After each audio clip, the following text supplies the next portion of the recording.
Well, another one from the archives. I was actually going to do this for Lorenzen and Crabtree because it talks about a bunch of games that we used to play.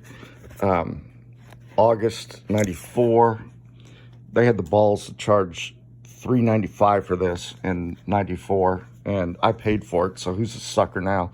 And it's all just ads. There's a few things in there that are interesting because they're games that Crabtree and Lorenzo and I used to play. But I found something more fun. This is even better.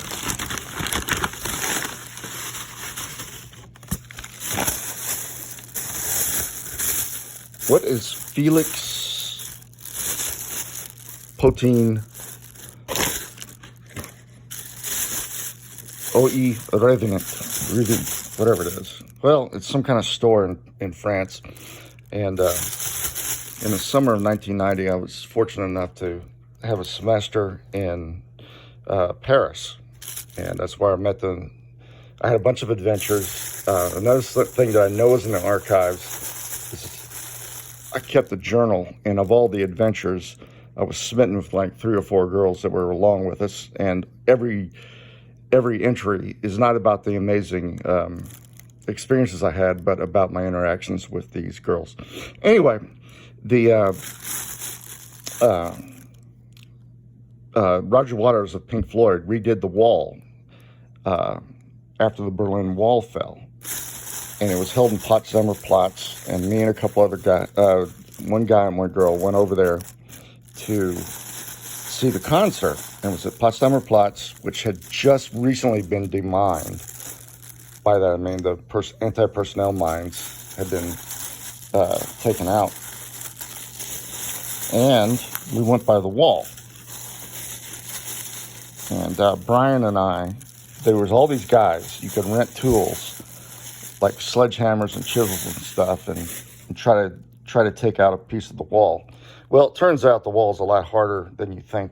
Whatever you think about the communists, they really could do concrete. So we hammered and slammed at this thing for a while, and I don't forget what we rented the tools for, but we got some. This is the only piece I have with paint on it. These others are obviously interior pieces, which is kind of cool. I gave a couple of pieces to a friend who didn't take care of them, so they're gone now. But anyway, at the concert, we made fast friends with 2 groups of people. One were a couple of identical twins who were skinheads from the UK or England, and they claimed they weren't the racist kind of skinheads. They were the working class skinheads, but they had the whole thing. They had shaven heads in 1990 and those boots, the Doc Martens and the jeans and all that crap. And they were wearing jackets even though it was July. And on the other side of us were a couple of guys from, I believe, the UK Navy. And on either side of us, both these groups were smoking nonstop. And I got just a contact high from them. I didn't smoke at the time. I don't smoke now, but just breathing in their excess, I got a little high, and we were there for like 12 hours. But anyway, I got fascinated with the skinhead twins.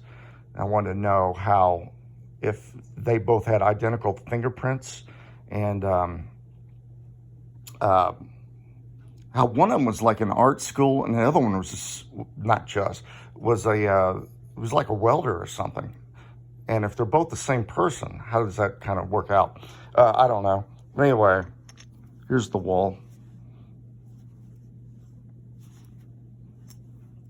There's a little bit of it. And for those of you living where I am, hopefully your power don't go out tonight. And me and the cats say, have a good one.